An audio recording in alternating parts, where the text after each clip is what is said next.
Hello and welcome to the Harmony SMP. My name is Weird and Bearded, and today we are back at the base on the roof over the flooded area. Something I didn't really show last time, as far as I recall, is just how it looks down there.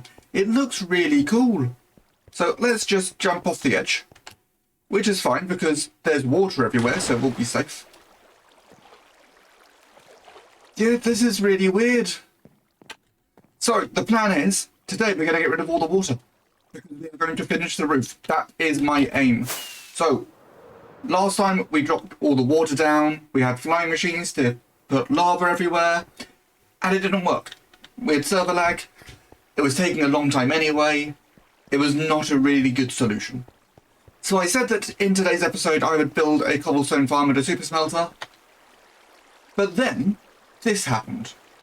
I've had a brilliant idea. So what was that brilliant idea? Well, instead of that, we're going to build a huge array of dispensers full of lava buckets. So then we can just press a button, drop lava over everything, and then press a button again to pick it back up. Then we can get the water down, and it should make the entire thing a lot faster. It does sound like a ridiculous idea, but the number of blocks I need to place is less than half of the number of blocks I need to place for one layer, and there's 10 layers to do, so this is definitely going to be quite a lot faster. But I still need to get a couple of farms done, so let's head over to where the wheat farm is. I think we're going to build this next to the wheat farm. So we've arrived, so here is the crop farm with the moss farm attached to it. The idea is these are just temporary farms that we can then move later, once we know whereabouts they're going to go. So I picked out a little area for this, and this is going to be, I probably should have mentioned it earlier, a lava farm, because I'm going to need a lot of lava buckets. We do have a little setup back over in the communal area, but it's not really big enough for my needs. There's 5 cauldrons there, and one of them is currently empty. We're going to have about 2 stacks of cauldrons going round in a loop. We're only going to start off with a little bit of seeding lava, so the first few lava buckets will just be there to help fill it all up. But I think let's get it built up, and then we will see it in action.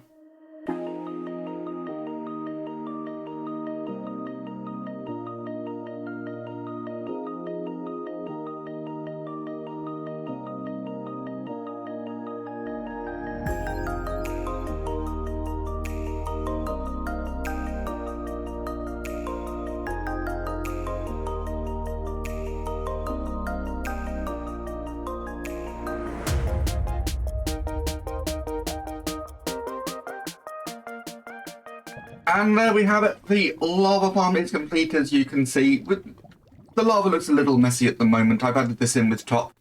It doesn't need to be all sources. This is just a temporary build. Once we get it moved, we'll probably make it all sources just to make it look nicer. Then as we go down, you can see that it's on top of the dripstone. Well, the dripstone blocks with pointed dripstone underneath, going into these cauldrons. And fortunately, this cauldron is already filled, because that's the one that I need to demonstrate this. So there is no on-off switch to this farm. This farm doesn't really need it. All you've got to do is fill up your inventory with something. Then come up the stairs, grab out at least 2 buckets. We'll just take 8, because why not? Then you stand at the front, and you right-click. So the lava bucket gets thrown out of your inventory into the hopper. When it goes into the hopper, it activates this whole piston feed tape of cauldrons. I didn't realise there was a thing to fall down there. So it gets pushed on the side, then it all gets moved along, and then at the end it gets retracted back to you. The lava bucket goes down into storage, and the dropper activates, giving you another bucket. Then you can just sit there, right-clicking, fill this thing up, which it looks like somebody else has already started with. So yeah, there's the lava farm. 1 farm down. Let's head over to the next farm. So for our array of dispensers, we need a lot of dispensers. We're going to need a lot of string. So I am over here at the spider spawner. We actually found this on the first day. So if I go up here, then you will see that we are in the communal area. See, we found this on the first day, and so far have done nothing with it, because we didn't really need to. It kind of worked in the spider farm because this pillar was already there. So you can stand here and the spiders couldn't get to you, but we may as well make it work a bit nicer. I was thinking just going dead easy and just dropping them down 20 blocks or so. We don't need them for XP or anything. We've got plenty of XP farms. Then you can just stand here, AFK, gather some spiders. Now, to drop them down, normally you need a 9x9 area for things to spawn. Spiders are a bit bigger, they can stick to the walls, so I'm thinking we'll go 13x13. The problem with that is if we go 6 blocks away, 1, 2, 3, 4, 5, 6, we're in line with our exit. So I'm going to need to move the exit along, possibly put in a glass wall just so you can see through, and then I think I'll put the storage along here. Another nice simple farm. Let's do it.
Well, that is all done. So starting from the top, I have moved the mushroom along by one because we had the entrance and exit on either side of it. So if I'm moving the exit, I could move the mushroom as well. Then we go down to the bottom. We have our glass we can look in. It is very dark in there, but we need it to be dark in there for the spiders to spawn. Just like that. We've got some spiders. They fall down to those hoppers. And then their drops end up in these chests. So it's not going to be the fastest farm. It's a spawner farm. But it's something. I'm going to spend some time AFKing, collecting all the materials I need, and then we can get on to the really fun bit. So it turns out it does need to be lava sources.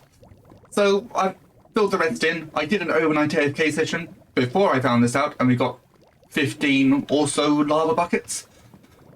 So this is going to be a lot better. We have them all feeding into some shulker boxes at the moment because I'm going to need a lot for the next section. You may have noticed as well, I've now installed the Bobby mod, which allows me to see really far. I'll be honest, I wasn't sold on it when people were telling me about it. But being able to see my base, being able to see the floating islands and stuff, that is pretty darn cool. So I am now pretty much ready to start the next section, so I'm going to head over. We're not going to have all the lava buckets yet, but we can at least get started. Oh, we're back at the cathedral, which I've been referring to as the shell around my industrial district. I think I might just turn this into my full base. It'll also help with designing the interior because I can actually put stuff in that I'm going to be using. Over here, we have 18 shulker boxes. This is what I need just to build a temporary framework for dispensing lava everywhere.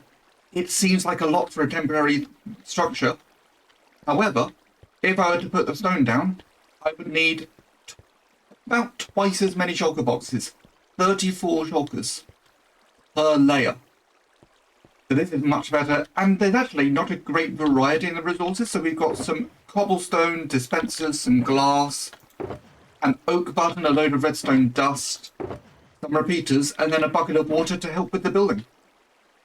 This shouldn't be too difficult to do, a little awkward with the dispensers. But I am going live in just under half an hour, and we're going to get this in place. Well, that would have been an excellent time lapse had I remembered to press record. But we still have it all in place, at least the main structure. I haven't actually done the redstone bits yet, so we'll get a bit of a time lapse in. So I've got to get the redstone on top. I've got to fill all of these up with lava buckets. Well, not fill, I've got to put one lava bucket in each one, which I have all of those down here. And then we can get on with the actual filling of the thing, which hopefully won't take too long. I might also throw in a clip of the water draining away after the first one, because that will probably be quite fun. So let's get all of these up there.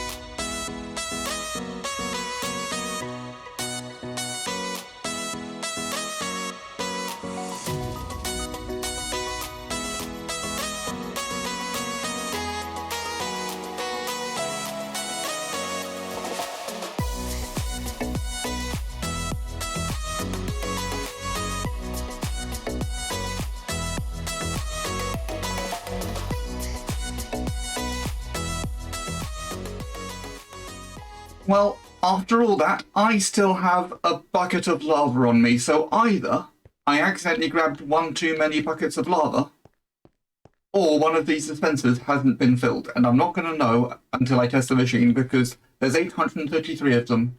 Just turning the machine on is going to be much faster. So I think I'm going to switch over to my camera account, so we can see the water go down from the first section of lava. And then we may as well time-lapse the rest of this and try and get this roof finished. I've got most of what I need on me. I do actually need a spare lava bucket, so I'm going to grab a second one just in case. But yeah, I think we're ready to go.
it is done. It is very green.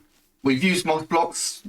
I wanted a grassy effect, but grass would have taken such a long time. Moss, it still took a while. This was nearly 4 shulker boxes of bone meal to get through.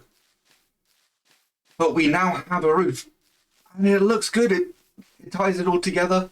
It also helps to explain some of the stuff I did when designing the walls.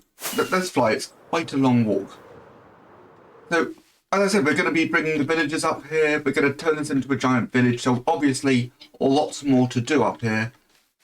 But we now have a barrier so that the villagers can't fall off the edge. They can still fall off the front. We have not finished the front yet. The front is just stone. Because I don't know what I'm going to do with it. Well, we'll figure that out. That's a future problem. But yeah, it's all in. I'm thinking we can get in some little passages through to the balconies. Just take out a couple of blocks here and there. We could also get doorways into the towers if we decide to do anything with those. Obviously, the machine I built up top has all been taken down. I think top took all of the dispensers. Yeah, I am happy with this. And it took so much longer than expected. This was many, many hours to get this roof in, but it is finally done. And I can breathe easy. So if you liked the episode, please leave a like, subscribe if you haven't already. My name is Weird and Bearded, and I shall see you all next time.